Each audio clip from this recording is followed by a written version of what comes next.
Hello guys, welcome to my YouTube channel learn with consistency. आज हम बहुत time बाद इस क्लास में मिल रहे हैं गाइस, क्योंकि मैं आपके लिए कुछ स्पेशल प्लान कर रही थी। 2021 में जितने भी कॉमर्स के शिफ्ट्स में पेपर हुए हैं उनके मैंने PYQs कलेक्ट किए हैं और उनको एक एक करके मैं उन PYQs को आपको सॉल्व कराने वाली हूँ। ये बहुत धमाकेदार सीरीज होने वाली है। आज हम पार्ट 1 डिस्कस करेंगे, जिसमें मैं कॉमर्स के कुछ PYQs डिस्कस करने वाली हूँ गाइस। ठीक है, अगर आपने मेरे चैनल को सब्सक्राइब नहीं किया है तो आप प्लीज़ उसे सब्सक्राइब कर लीजिए और हाँ, बेल आइकन को भी ज़रूर प्रेस करिए ताकि आपको मेरी आने वाली वीडियो की नोटिफिकेशन सबसे पहले मिले। ठीक है, तो आइए हम अपनी आज की वीडियो को स्टार्ट करते हैं। देखो, सबसे पहला क्वेश्चन क्या है कि logical sequence the following in the process of entering international market outlined in the Uppsala model. देखो, उपासला मॉडल एक है, इसमें ये हमारा एक इंटरनेशनल बिजनेस का टॉपिक है। ठीक है, क्वेश्चन आया हुआ है इंटरनेशनल बिजनेस से कि इंटरनेशनल मार्केट में जब हम एंटर करेंगे तो उसके लिए क्या प्रोसेस होता है। तो हमें डिफरेंट प्रोसेस दे रखे हैं, इन प्रोसेस को हमें सिक्वेंस में लगाना है।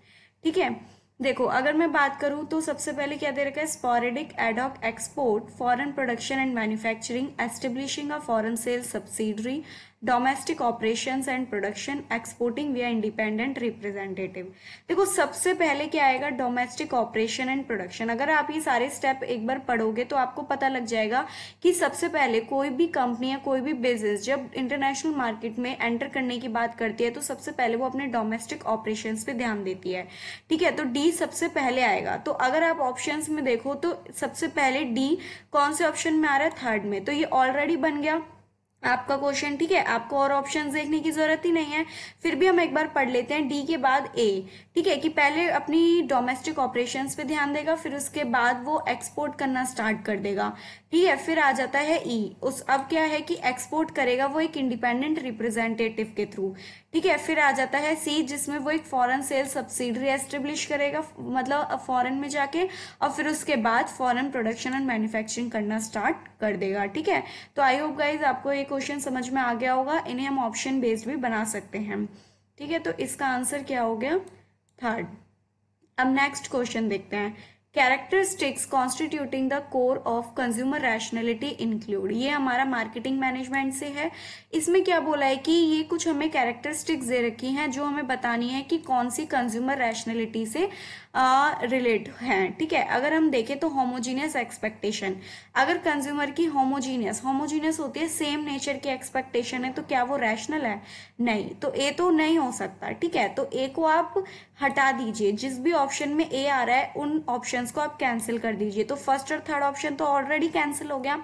अगर हम देखें सेकंड और फोर्थ में तो बी सी डी कॉमन आ रहा है। ठीक है, तो मतलब बी सी डी तो आएगा ही आएगा। Non सैटिएशन, selfish motive, clarity of preferences.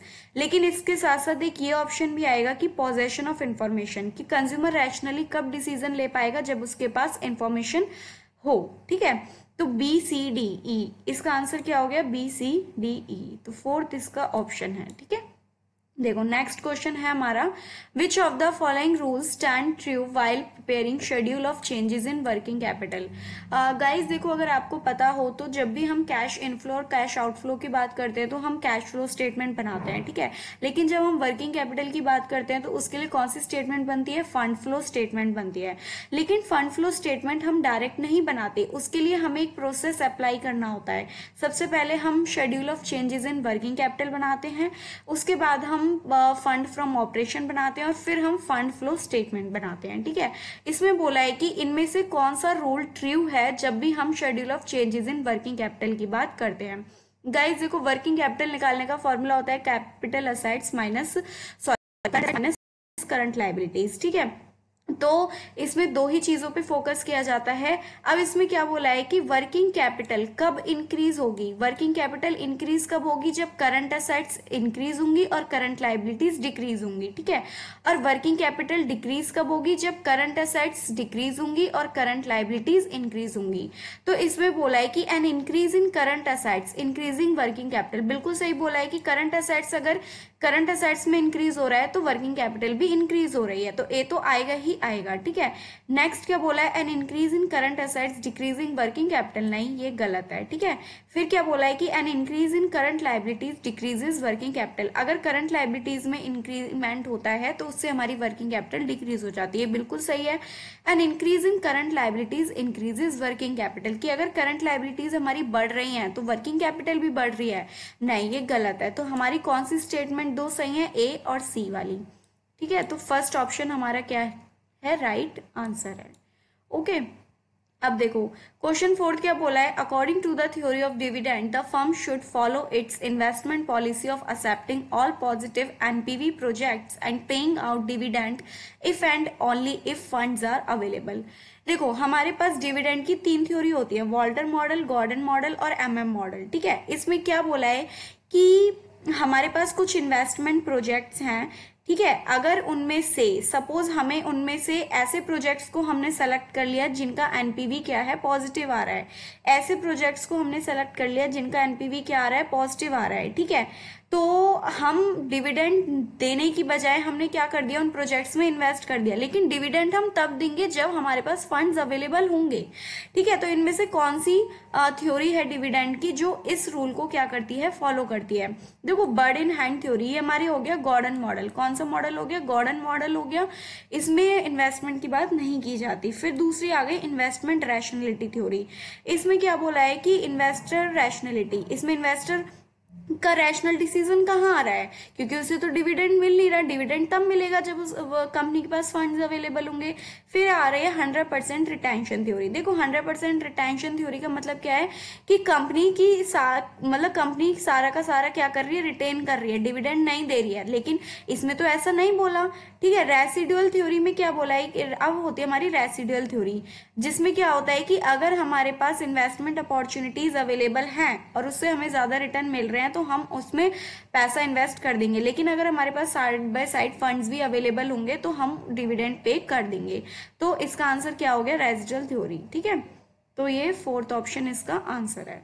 अब आ जाओ नेक्स्ट क्वेश्चन, देखो 2 स्टेटमेंट दे रखी हैं असर्शन और रीजन वाली। क्या बोला है कि ITR1 can be used by an individual whose total income does not exceed ₹1 crore।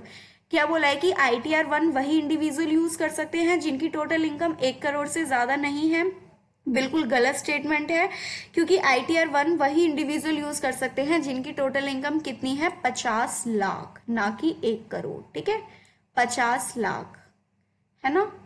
तो असर्शन तो इनकरेक्ट हो गया। तो कौन सी स्टेटमेंट में देखो इनकरेक्ट असर्शन, वो असर्शन बोल रखा है, सिर्फ 4th स्टेटमेंट है जिसमें ए करेक्ट नहीं है। ITR1 can not be used by an individual who is director in a company. ITR1 वो इंडिविजुअल यूज नहीं कर सकता जो किसी कंपनी का डायरेक्टर है, ये बात बिल्कुल सही बोली है कि ITR1 वो पर्सन यूज नहीं कर सकता जो किसी कंपनी का डायरेक्टर है या फिर किसी ने अनलिस्टेड इक्विटी शेयर में पैसा इन्वेस्ट कर रखा है, ठीक है। तो ए करेक्ट नहीं है, आर हमारा करेक्ट है। तो इसका आंसर क्या हो गया, 4th। नेक्स्ट क्वेश्चन देखो क्या है, which of the following distinctions are not correct between public issue and right issue. क्या बोला है कि पब्लिक इशू और राइट इशू में कुछ डिफरेंस दे रखे हैं, उनमें से कौन सा डिफरेंस है जो करेक्ट नहीं है। पहले तो ना ध्यान से क्वेश्चन का पढ़ लेना कि क्या बार क्या होता है, नॉट नहीं दिखता हमें, ठीक है, और हम करेक्ट वाले ऑप्शन पे टिक लगा के आ जाते हैं। तो हमें क्या देखना है कि public issue and right issue में से कौन सा डिफरेंस करेक्ट नहीं है। तो आइए हम एक एक करके पढ़ते हैं इन्हें। देखो in public issue application for shares are invited from the general public, बिल्कुल सही बोला है कि पब्लिक इशू में जो शेयर्स को इनवाइट शेयर में की जो एप्लीकेशंस होती है वो जनरल पब्लिक से इनवाइट की जाती है, और राइट इशू में जो शेयर्स होते हैं वो एग्जिस्टिंग शेयर होल्डर को ऑफर किए जाते हैं, ठीक है। तो ए तो बिल्कुल सही है। अब in public issue there is no question of any over subscription. क्या बोला है कि पब्लिक इशू में कोई ओवर सब्सक्रिप्शन का केस नहीं होता। डियर, पब्लिक इशू में ही ओवर और अंडर सब्सक्रिप्शन का केस होता है, ठीक है, जिसमें हम प्रोराटा के बेसिस पे फिर शेयर्स अलॉट किए जाते हैं।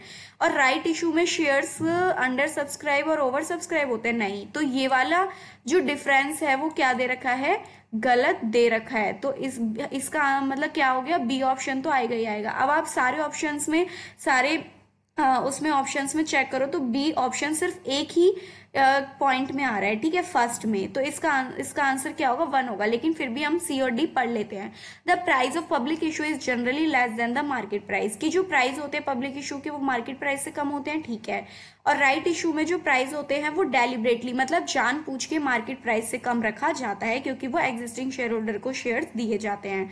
पब्लिक इशू में जो कम्युनिकेशन होती है वो प्रोस्पेक्टस या एडवर्टाइजमेंट के थ्रू की जाती है, और राइट इशू में जो कम्युनिकेशन होती है वो डायरेक्ट कंपनी या और उनके एग्जिस्टिंग मेंबर्स के बीच में होती है, ठीक है। तो इसका आंसर सिर्फ क्या हो गया, फर्स्ट ऑप्शन, ठीक है, इसका आंसर क्या है, फर्स्ट ऑप्शन। अब नेक्स्ट क्या है, which of the following is not a valid basis for market segmentation. देखो गाइज, मार्केट सेगमेंटेशन क्या होता है, सेगमेंटेशन होता है कि जब हम मार्केट को क्या कर देते हैं, किसी कैरेक्टरिस्टिक्स के बेसिस पे डिवाइड कर देते हैं मार्केट को, चाहे वो कस्टमर के बेसिस पे हो, प्रोडक्ट के बेसिस पे हो, ठीक है, एज के, जेंडर, इनकम, काफी सारे ऐसे फैक्टर्स होते हैं जिनके बेसिस पे हम मार्केट को क्या कर देते हैं, छोटे छोटे पार्ट्स में डिवाइड कर देते हैं। इसमें से बोला है कि हमें 4 ऑप्शन दे रखे हैं, इनमें से कौन सा वैलिड नहीं है जिसके बेसिस पे हम मार्केट को सेगमेंट कर सके। देखो, हम कस्टमर के बेस पे भी कर सकते हैं, प्रोडक्ट के बेस पे भी कर सकते हैं, कंपटीशन के बेस पे भी कर सकते हैं कि कौन सी मार्केट में ज्यादा कंपटीशन है ना। लेकिन हम टेक्नोलॉजी हमारा कोई वैलिड बेस नहीं बनता जिसके बेसिस पे हम मार्केट्स को सेगमेंट कर सकें, ठीक है। तो 7th का आंसर क्या हो गया हमारा, सेकंड। देखो, अब नेक्स्ट क्वेश्चन है, the value of the firm in wealth maximisation objective is measured by. देखो गाइज, फर्म के मेनली 2 ऑब्जेक्टिव होते हैं, ठीक है, क्या, एक तो प्रॉफिट मैक्सिमाइज करना और एक वेल्थ मैक्सिमाइज करना। प्रॉफिट मैक्सिमाइजेशन शॉर्ट टर्म होता है, वेल्थ मैक्सिमाइजेशन लॉन्ग टर्म होता है। इसमें बोला है कि अगर किसी फर्म का वेल्थ मैक्सिमाइजेशन ऑब्जेक्टिव है तो उस फर्म की वैल्यू को हम कैसे मेजर करेंगे, ठीक है, किस तरीके से मेजर करेंगे हम, present value of all expected future cash flows, all expected future cash flows, या present value of all expected future profits, या ऑल एक्सपेक्टेड फ्यूचर प्रॉफिट्स। तो हम किसके थ्रू वैल्यू को मेजर करेंगे, फर्म की present value of all expected future profit, मतलब future में होने वाले जितने भी प्रॉफिट्स हैं उनकी आज की वैल्यू क्या है, उससे ही हमें फर्म की वैल्यू पता लगेगी, ठीक है। तो इसका आंसर क्या हो गया, थर्ड। नेक्स्ट क्वेश्चन क्या है, for a very large sample size the ratio standard error, ये क्या है, एसई क्या है, standard error and standard deviation is 8:40, determine the sample size at. देखो गाइस, सैंपल एरर निकालने का एक फॉर्मूला होता है, स्टैंडर्ड एरर निकालने का, standard deviation divide by under root में एन, ठीक है, ये हमारा फॉर्मूला होता है। अब इसमें स्टैंडर्ड एरर और स्टैंडर्ड डेविएशन की क्या दे रखी है, रेशियो दे रखी है। स्टैंडर्ड एरर मतलब 8, ठीक है, और स्टैंडर्ड डेविएशन कितना हो गया, 40, ठीक है, और अंडर रूट में एन। अब हमें एन निकालना है, तो अगर हम अंडर रूट एन को इधर लेके आए तो 40 के नीचे 8 चला जाएगा, ठीक है, 40 के नीचे क्या होगा, 8 चला जाएगा, और हम इसे काटेंगे तो किस पे चला जाएगा, 5 पे। 5 पे चला गया तो अंडर रूट एन की वैल्यू क्या आ गई, 5 आ गई। लेकिन हमें किसकी चाहिए, एन की चाहिए। तो अगर एन के ऊपर से हमने रूट हटाया तो इसको हमें स्क्वायर करना पड़ेगा, तो क्या आ गया आंसर, 25, ठीक है। तो इसका आंसर क्या आ गया, 25। ये गाइस मतलब पहले 2020 में भी ये क्वेश्चन आया हुआ है और 2019 में भी आया हुआ है ये वाला क्वेश्चन, ठीक है। तो इसका आंसर क्या हो गया, 25। नेक्स्ट क्वेश्चन है, which of the following statement is true about under the Basel 1 accord BCBS fix the minimum requirement of capital fund for banks at. ये question banking and financial institution unit से है। देखो, हमारे पास 3 basal होते हैं, basal 1, basal 2, basal 3, ठीक है। Accord होते हैं कुछ रूल्स रेगुलेशन जो बैंक्स के लिए बनाए जाते हैं। इसमें बोला है कि बेसल 1 के लिए इनमें से कौन सी स्टेटमेंट सही है, मतलब कैपिटल फंड के लिए मिनिमम रिक्वायरमेंट कितनी फिक्स की गई है, जिसे हम क्या बोलते हैं, कार, कैपिटल एडिक्वेंसी रेशियो कितनी फिक्स की गई है। तो बेसल 1 में कितनी है, 8% of total risk weighted assets, ठीक है। तो इसका आंसर क्या हो गया, 1 हो गया। अब देखो नेक्स्ट क्वेश्चन क्या बोला है, 2 स्टेटमेंट दे रखी है हमें। स्टेटमेंट 1 क्या बोल रही है, only low price product will sell in rural India, कि रूरल इंडिया में सिर्फ लो प्राइस, जितने भी कम दाम वाली चीजें हैं वही बिकती हैं। नहीं, ऐसा तो नहीं है, ठीक है, तो ये वाली स्टेटमेंट गलत हो गई। स्टेटमेंट 2 क्या बोल रही है कि rural consumer are a homogeneous lot, कि जो रूरल कंज्यूमर्स होते हैं मतलब उन सबकी रूरल जो जितने भी रूरल कंज्यूमर्स हैं क्या वो एक जैसे नेचर के होते हैं? नहीं, ऐसा भी नहीं होता। तो दोनों स्टेटमेंट हमारी क्या हो गई? इनकरेक्ट हो गई। तो both statement and statement 2 are incorrect. ठीक है, तो इसका आंसर क्या हो गया? सेकंड। देखो अब आ जाता है नेक्स्ट क्वेश्चन। एक तरफ हमें बुक्स दे रखी है, एक तरफ उनके ऑथर दे रखे हैं। अगर आपको ये आता है आप इसे तभी बना पाओगे, लेकिन अगर आपको इनमें से एक या दो ऑप्शन भी आते हैं तो आप आंसर को बहुत अच्छी तरीके से फिक्स कर सकते हो। अब जैसे मुझे पता है कि एडम स्मिथ ने वेल्थ ऑफ नेशन की बुक दी है। एडम स्मिथ को क्या बोलते हैं? Father of economics. उसने वेल्थ ऑफ नेशन की बुक लिखी है 1776 में। तो ए का क्या हो गया? 3 हो गया। ठीक है, अब ए का 3 जिसमें भी आ रहा है उन ऑप्शंस को आप सेलेक्ट कर लो। सेकंड और फोर्थ में ए का 3 हो गया। ठीक है, और बाकी क्या हो गया? देखो बी का 4 या बी का 1। अगर मैं बात करूं कि मुझे ये पता है कि principle of political economic and taxation किसने दिया है? डेविड रिकार्डो ने दिया है। तो बी का 4, तो आपका आंसर यहीं से बन जाएगा। और सी का 1 प्रिंसिपल ऑफ पॉपुलेशन 1798 किसने दिया है? थॉमस माल्टस ने। और डैश कैपिटल 1867 कार्ल मार्क्स ने। ठीक है, अगर आपको एक या दो ऑप्शन भी पता है गाइस तो आपका ये आंसर इजीली बन जाता है। ठीक है, तो इसका आंसर क्या हो गया? सेकंड। अब नेक्स्ट क्वेश्चन देखो क्या बोल रखा है कि हमें ये मेथड दे रखे हैं परचेज कंसिडरेशन कैलकुलेट करने के, और यहाँ पे परचेज कंसिडरेशन बता रखा है। अगर हम एक एक करके पढ़ें, देखो सबसे पहले क्या है कि calculated by adding up the total amount of existing shares, preference shares and cash received from the purchasing company for the shareholders of the vendor company। मतलब परचेजिंग कंपनी से हमें जितने भी एग्जिस्टिंग शेयर होल्डर या preference share या फिर cash जितना भी रिसीव हुआ है उसकी टोटल अमाउंट हमने ऐड कर दी। ठीक है, तो वो कौन सा मेथड हो गया? वो हो गया हमारा नेट पेमेंट मेथड। ठीक है, कि हमें कितनी पेमेंट रिसीव हुई है। तो सी का क्या हो गया? 1 हो गया। तो सी का 1, जिसमें सी 1 से मिल रहा है, ऐसे दो ऑप्शन है 1 और 2। अब हमें देखना है और देखते हैं हम। On the basis of ratio in which the share of transferee company are to be exchanged for the shares of transferor company। मतलब किसी रेशियो के बेसिस पे हमने क्या करा? ट्रांसफरी कंपनी के शेयर्स को ट्रांसफरर कंपनी के शेयर्स के साथ एक्सचेंज कर लिया। तो ये क्या हो गया? इसके नाम से पता लग रहा है कि एक्सचेंज कर लिया, तो स्वैप रेशियो मेथड। ठीक है, तो डी को 2 से, अगर आप डी को 2 से मिला दोगे तो डी एक ही ऑप्शन है जिसमें सिर्फ डी 2 से मिल रहा है, तो वो हो गया हमारा सेकंड ऑप्शन। ठीक है, डी को 4 से। नेट एसेट मेथड में क्या बोला है कि हम जितनी भी हमारी एसेट्स की वैल्यू है और जितनी भी हमने एसेट्स ली है उसमें से हम लाइबिलिटीज को माइनस कर देंगे तो हमारा नेट एसेट मेथड आ जाएगा। ठीक है, फिर आ जाता है नेट लमसम पेमेंट मेथड। इसमें क्या बोला है? ए का 3 कि the amount to be paid by the transferee company to transfer company for amalgamation. मतलब ट्रांसफरी कंपनी ट्रांसफर कंपनी को जितनी भी अमाउंट पे कर रही है अमलगमेशन के लिए, एक साथ जितनी भी अमाउंट पे की जाती है उसे क्या बोलते हैं? Lump sum payment. ठीक है, तो इसका आंसर क्या हो गया? सेकंड। ठीक है, इसका आंसर हो गया हमारा सेकंड। नेक्स्ट क्वेश्चन क्या बोल रखा है कि the advantages of incentive payment. देखो इंसेंटिव का मतलब क्या होता है? कुछ ऐसा देना जिससे हमें प्रोत्साहन मिले कुछ करने के लिए। ठीक है, अब जो वर्कर्स काम करते हैं फैक्ट्री में उन्हें इंसेंटिव पेमेंट्स दी जाती हैं। ठीक है, मतलब जो एज अ वेजेस होती हैं और इंसेंटिव्स भी दिए जाते हैं ताकि वो काम को और अच्छे तरीके से कर सके। तो जब अगर हम इंसेंटिव पेमेंट्स दे रहे हैं तो उसका क्या एडवांटेजेस होता है? देखो पहला, ease in introduction of new machine. मतलब ये तो कोई तुक ही नहीं बैठता है ना, ये तो बन ही नहीं रहा साइंस की न्यू मशीन इंट्रोड्यूस करने में इजी होता है। तो ए तो हटाई दो, ए जिस में आ रहा है वो ऑप्शन काट दो। फर्स्ट हट गया, फोर्थ हट गया। ठीक है, अब सेकंड और थर्ड में बी और सी कॉमन आ रहा है। बैटर यूटिलाइजेशन, अगर उनको इंसेंटिव्स अच्छे मिलेंगे तो वो बैटर मतलब इक्विपमेंट का बैटर यूटिलाइजेशन कर पाएंगे और कम अपसेंट होंगे, कम वो टर्नओवर होगी उनकी। ठीक है, मतलब वो दूसरी फैक्ट्री में स्विच नहीं करेंगे जल्दी से। तो बी और सी तो है ही। अब इसमें लिख रहा है इंक्रीज स्क्रैप। क्या जो मतलब स्क्रैप है वो इंक्रीज हो जाएगा इंसेंटिव पेमेंट अगर हम उन्हें देंगे? तो नहीं। तो डी तो बिल्कुल भी नहीं है। तो इसका आंसर क्या हो गया? सेकंड हो गया। ठीक है, तो इसका आंसर क्या है? 2। नेक्स्ट क्वेश्चन क्या बोला है? नेक्स्ट एंड लास्ट क्वेश्चन है गाइज। हम हर पार्ट में 15 क्वेश्चंस डिस्कस करेंगे। ठीक है, which of the following statement is correct about Mann Whitney U test. क्या बोला है कि मैन विटने यू टेस्ट के रिगार्डिंग कौन सी स्टेटमेंट इनमें से करेक्ट है? देखो मैन विटने यू टेस्ट ये हमारा बिजनेस स्टैटिस्टिक्स का क्वेश्चन है। पहला क्या है कि it is a non parametric test. बिल्कुल सही बात है कि ये हमारा क्या है? नॉन पैरामेट्रिक टेस्ट है। It requires that samples are independent.